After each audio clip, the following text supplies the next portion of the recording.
सम्पूर्ण दर्शकवृन्दहरुमा नमस्ते अभिवादन। त दर्शकवृन्द, सदा चाहिँ हामी आध्यात्मिक विषयको चर्चा लिएर उपस्थित हुने क्रममा आज यहाँहरु समक्ष मैले यो सूर्यग्रहणको सन्दर्भलाई लिएर उपस्थित भएको छु। त दर्शकवृन्द, सूर्यग्रहण एउटा खगोलीय चक्र अन्तर्गत प्राकृतिक रूपमा रहने र पृथ्वीको भित्री सतहमा छाया पर्ने, जुन सूर्यको प्रकाश पृथ्वीभित्र आउनबाट छाया पर्ने वा केही समय रोकिने प्रक्रिया झट्ट हेर्दा बुझिन्छ दर्शकवृन्द। र यसका ज्योतिषीय मान्यताहरू आफ्नै छन्, वैज्ञानिक मान्यताहरू आफ्नै किसिमका छन्। तथापि खगोलीय चक्र जुन विशेष गरी ज्योतिषको मान्यता अनुसार पृथ्वीको छाया जब घुम्ने क्रममा अथवा परिक्रमा गर्ने क्रममा सूर्यको प्रकाश रोकिन्छ, यसैलाई हामी सूर्यग्रहण मान्दछौँ।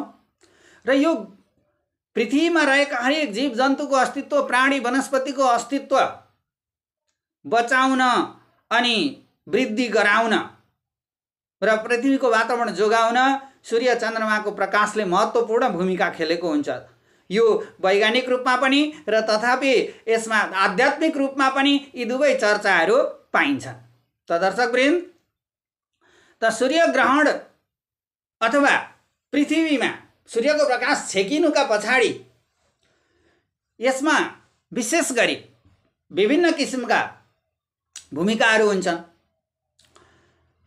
1 सेकेन्ड अथवा 1 मिनेट हामीले जुन समयको गति क्रमलाई हामी बुझ्दछौँ नि दर्शकवृन्द, 10 सेकेन्ड 15 सेकेन्ड अथवा 1 मिनेट मात्र सूर्यको प्रकाश पृथ्वीमा रोकिँदा वा छेकिँदा यहाँ विविध किसिमका समस्याहरू आउन सक्दछन्। जस्तो सूर्यग्रहणको अवस्थामा किन हामी ग्रहणलाई नहेर्नु अथवा यसको विकिरणले धेरै असर पुर्याउँछ भन्ने जस्ता चर्चाहरू गर्दछौँ नि दर्शकवृन्द। यो वास्तवमा के हो भने जब पृथ्वीको भित्री सतहमा सूर्यको प्रकाश रोकिन्छ वा छेकिन्छ, त्यस्तो अवस्थामा अरू आकाशमा हजारौं रहेका पिण्डहरूका अथवा अन्य ग्रहहरूको प्रतिबिम्ब प्रकाशको माध्यमद्वारा विभिन्न सूक्ष्माणुहरू चाहिँ पृथ्वीको वायुमण्डलमा प्रवेश गर्ने सम्भावना व्यापक रहन्छ।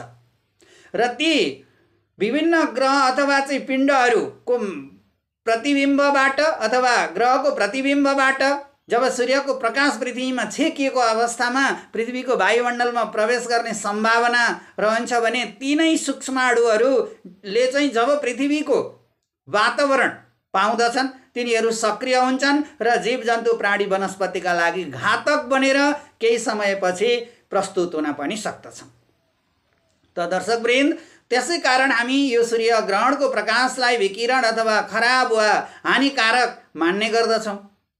र दर्शकवृन्द, यसको चर्चा अर्को एउटा प्रसङ्गसँग पनि गाँसिएको छ, जसलाई हामी काल सर्पयोग भन्दछौँ अथवा ज्योतिष चक्र अनुसार ज्योतिषका प्रमुख मालिक रहेका ग्रह राहु मानिन्छन्। यी राहुलाई लगेर हामीले सर्पसँग जोडेका छौँ, जो सूर्यबाट आउने विकिरण भित्रको अत्यन्त विषाक्त पदार्थ सर्पले आफ्नो विशेष गरी श्वास प्रश्वासको रूपमा ग्रहण गर्ने गर्दछ र पृथ्वीमा रहेका हरेक जीवजन्तु प्राणी वनस्पतिहरूको रक्षा गर्ने काम पनि प्रत्यक्ष रूपमा वा अप्रत्यक्ष रूपमा दुवै ढङ्गबाट सर्पले भूमिका खेलिरहेको हुन्छ।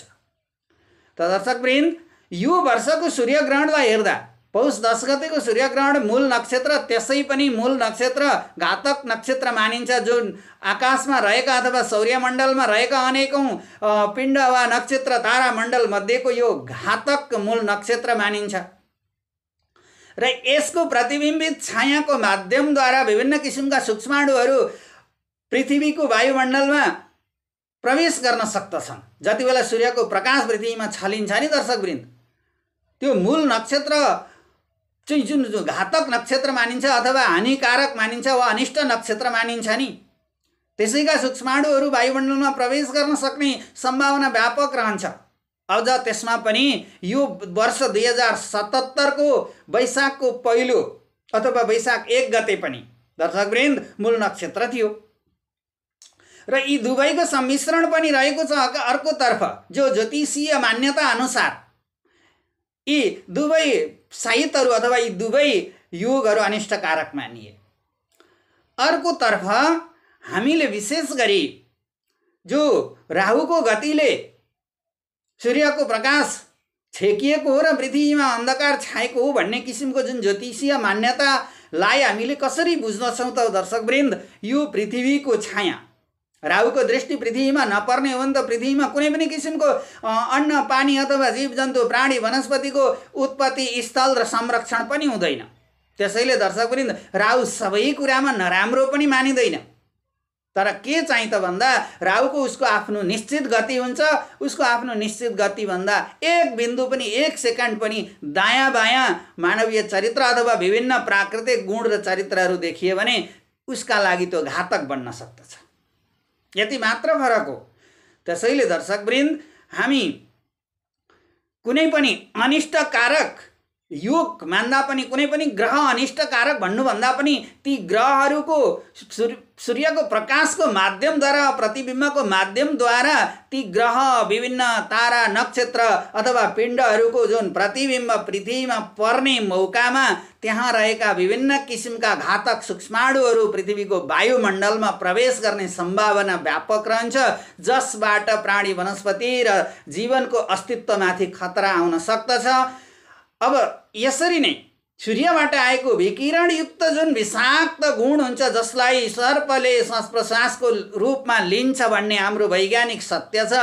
यो वैज्ञानिक सत्यकै पछाडि कोभिड-19 जो अहिले फैलिएको कोरोना भाइरस नामले परिचित सूक्ष्माणु छ नि दर्शकवृन्द, यो पनि यसैको उपज मानिन्छ ताकि सूर्यको प्रकाश पृथ्वीमा छेकिएको अवस्थामा अन्य विभिन्न मूल नक्षत्र लगायत अनिष्टकारक ग्रह नक्षत्र तारा मण्डलको प्रतिबिम्ब पृथ्वीको वायुमण्डलमा पर्न आयो, जसको माध्यमद्वारा ती घातक सूक्ष्माणुहरू पृथ्वीको वायुमण्डलमा प्रवेश गरे अनि तिनीहरूले विभिन्न जीव जन्तुहरूको संसर्ग सँगसँगै तिनीहरू फस्टाउने वा फैलिने मौका पाए, जसमा प्रत्यक्ष सर्पलेखता के मानिन्छ भने दर्शकवृन्द सूर्यको विकिरणको विषाक्त पदार्थ श्वास प्रश्वासमा लिन्छ भने ती ग्रह नक्षत्र तारा मण्डलबाट पृथ्वीको वायुमण्डलमा प्रवेश गरेका त्यस्ता सूक्ष्माणुहरू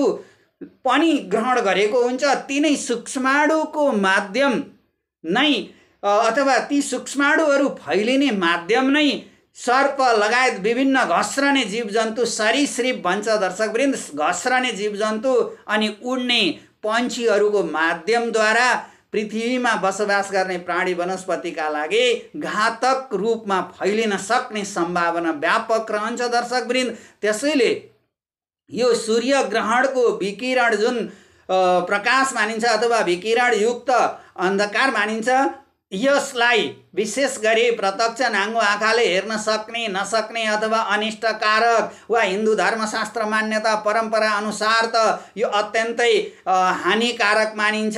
यो ग्रहणको समयमा विभिन्न देवी देवता पितृहरू पनि सबै कमजोर भएका हुन्छन्, उनीहरूको अवस्था पनि अत्यन्त नाजुक रहेको हुन्छ। त्यसै कारण हामीले अत्यन्त सफा सुग्घर नुहाई धुवाई धोई पखाली अथवा चाहिँ हामी अत्यन्त सात्विक आहारमा रहनु पर्दछ, जो सात्विक आहारमा रहनाले त्यस्ता घातक पृथ्वीको वायुमण्डलमा अन्य नक्षत्र तारा मण्डलबाट वायुमण्डलमा प्रवेश गरेका घातक सूक्ष्माणुहरूले हामीलाई आक्रमण गर्न नसकुन् भन्ने जुन हाम्रो हिन्दू शास्त्रीय मान्यता र परम्परा रहेको छ दर्शकवृन्द, यसैको उपज स्वरूप जुन कोरोना भाइरस पनि आएको एउटा अथवा फैलिएको अनुमान लगाउन सकिन्छ दर्शकवृन्द ज्योतिषीय मान्यता अनुसार। र यो 2076 सालको विशेष गरी सूर्यग्रहणको प्रकाशमा यस्तो किसिमको सूर्यग्रहणको विकिरणमा अवस्थामा यस्ता किसिमका सूक्ष्माणुहरू फैलिने व्यापक सम्भावना रहेको छ भने अब 2080 सालको सूर्यग्रहणको जुन विकिरणले अहिलेदेखि फैलिएका यस्ता घातक सूक्ष्माणुहरूलाई नष्ट गर्न सक्ने किसिमको अन्य वातावरण अथवा अन्य किसिमको प्रकाशहरू पनि आउन सक्नेछ दर्शकवृन्द। त्यसै कारण हामी सकेसम्म यस्ता किसिमका घातक सूक्ष्माणुहरूको आक्रमणबाट सुरक्षित रहने प्रयत्न गरौँ, सधैँ टाढा रहौँ। खानपान, आहार विहार, शयनमा हामी ध्यान दिउँ। बाहिरी कुराहरूमा भन्दा हाम्रा हातैले बनाइएका, आफैले तयार गरिएका खानेकुराहरू खाना खाऊँ। अनि त्यसपछि बाहिरी सम्पर्कबाट पनि हामी सचेत रहौँ। यिनै कुराहरूको चर्चा गर्दै गर्दै यहाँहरूसँग अथवा यहाँहरूबाट म बिदा लिन चाहन्छु। बाँकी अन्य प्रसङ्गहरू लिएर आगामी अङ्कमा उपस्थित हुनेछु। हस्त दर्शकवृन्द, धन्यवाद।